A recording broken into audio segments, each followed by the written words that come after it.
السلام علیکم ورحمۃ اللہ وبرکاتہ۔ ناظرین اکرام، استقبال ہے آپ کا ہمارے یوٹیوب چینل سچی بات پر۔ میں آپ کا میزبان محمد فاروق یعقوب الحبیبی اور آپ دیکھ رہے ہیں سچی بات یوٹیوب چینل۔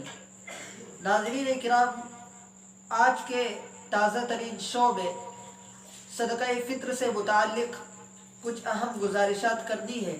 اس سے پہلے میں آپ حضرات سے گزارش کر لوں کہ جن حضرات نے ابھی تک ہمارے چینل کو سبسکرائب نہیں کیا ہے وہ سبسکرائب کر لیں اور بیل آئیکن بھی دبا لیں۔ اسی طرح ان باتوں کو دوسروں تک پہنچانے میں ہماری مدد کریں، اپنے دوست و احباب کو ہمارے اس چینل سے جوڑیں۔ جزاکم اللہ خیرا و احسن الجزا۔ ناظرین اکرام، اب آئیے بڑھتے ہیں آج کے اہم موضوع کی طرف۔ وہ موضوع صدقہ فطر سے متعلق ہے۔ صدقہ فطر نکالنے میں اپنی حیثیت کا خیال رکھیں۔ اس میں دو رائے نہیں کہ رمضان دین اور دنیا دونوں اعتبار سے ایک پربہار اور مقدس مہینہ ہے۔ اس پرنور مہینے کے حسنات و برکات سے کون واقف نہیں؟ چھوٹی چھوٹی نیکیوں کے بدلے غیر معمولی اجر اسی مبارک مہینے کی برکت سے حاصل ہوتا ہے، اور یہ بات بھی ہم بندوں کے لیے کسی معراج سے کم نہیں کہ رمضان کا روزہ رکھنے کا اجر خود اللہ تعالیٰ اپنے دست مبارک سے عطا فرماتا ہے۔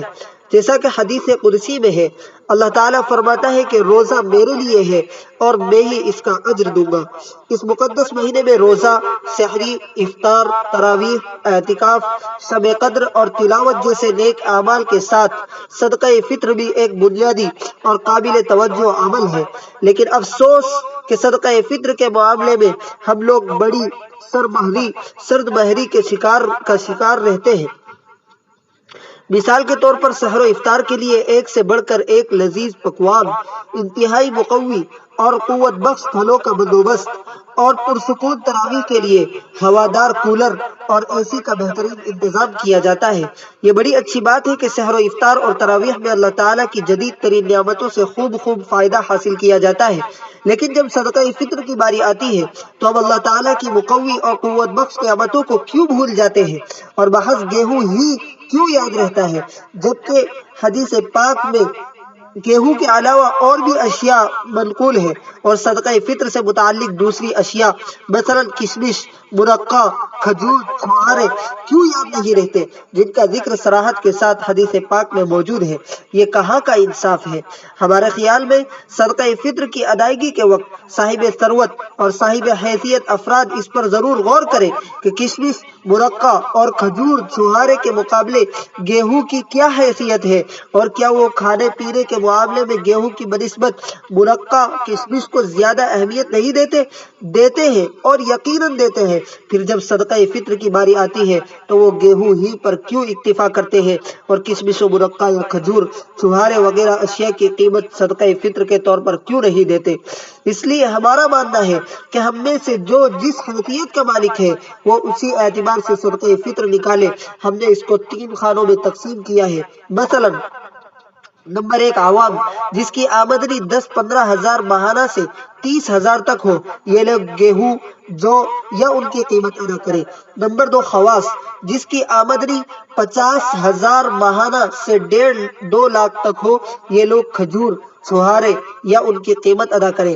نمبر 3، اخص الخواص، جس کی آمدنی 1 لاکھ ماہانہ سے زیادہ ہو، یہ لوگ مرقہ، کشمش، پنیر یا ان کی قیمت ادا کریں۔ یاد رہے کہ گھر کا ہر فرد تو ایک طرح کماتا نہیں، اس لیے گھر میں جتنے کمانے والے ہوں اور جس قدر کمانے والے ہوں اسی اعتبار سے صدقہ فطر نکالے۔ مثلا ایک فرد کمانے والا ہے تو وہ ایک فرد اپنی آمدنی کے مطابق صدقہ فطر نکالے اور باقی مروجہ صدقہ فطر نکالے۔ لیکن گھر میں دیگر افراد بھی حیثیت والے ہیں اور ان کے پاس جمع پونجی ہے تو وہ بھی اپنی حیثیت کے مطابق صدقہ فطر نکالے۔ اس طرح صدقہ فطر نکالنے کے 2 فائدے ہیں۔ نمبر 1، حدیث پاک پر لفظ اور معنی دونوں اعتبار سے عمل ہوگا۔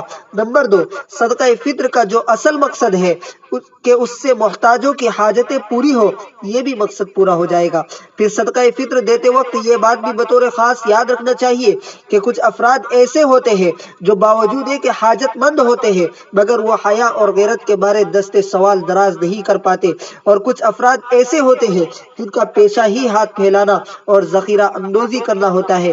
چنانچہ ایسی صورت میں دینی، سماجی اور اخلاقی اعتبار سے مسلمانوں کے اوپر ایک اور اضافی ذمہ داری عائد ہو جاتی ہے کہ وہ ان غیرت مند افراد کو تلاش کرے جو محتاج ہونے کے باوجود سوال نہیں کر پاتے، اور ان کی حاجتیں بھی ہم اس طور پر پوری کریں کہ ان کی غیرت و حمیت پر کوئی آنچ نہ آنے پائے۔ کہ ایک مومن کی عزت کی حفاظت بہرحال واجب ہے۔ مزید اللہ تعالیٰ کا یہ بھی ارشاد ہے کہ اگر تم صدقات و خیرات اعلانیہ طور پر دو تو بھی درست ہے، لیکن اگر پوشیدہ طور پر حاجت مندوں کو دو تو یہ تمہارے لیے زیادہ بہتر ہے، اس سے اللہ تمہارے گناہوں کو مٹا دے گا اور اللہ کو تمہارے سب کاموں کی خبر ہے۔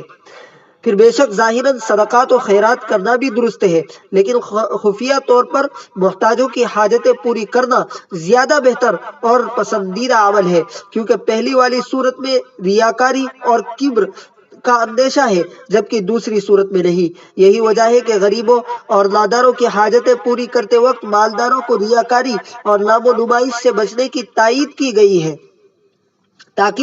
ہے، اور یہ ہدایت بھی کی گئی ہے کہ اس حال میں صدقہ و خیرات کرے کہ بائیں ہاتھ کو بھی خبر نہ ہو کہ دائیں ہاتھ نے کیا ہے۔ نبی کریم صلی اللہ علیہ وسلم کا ارشاد ہے کہ انسان جب کوئی صدقہ کرے تو اسے یہاں تک چھپائے کہ بائیں ہاتھ کو معلوم نہ ہو کہ دائیں ہاتھ نے کیا خرچ کیا ہے۔ پھر ایک مومن کی یہ شان بھی نہیں کہ وہ خود تو پیٹ بھر کر کھائے اور سو جائے لیکن اس کا ہمسایہ اور پڑوسی بھوکا رہے۔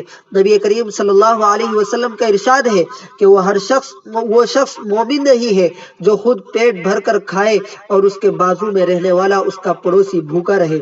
اور بہترین صدقے کی نشاندہی اس طور پر کی گئی کہ افضل صدقہ یہ ہے کہ بھوکے کو پیٹ بھر کر کھلایا جائے۔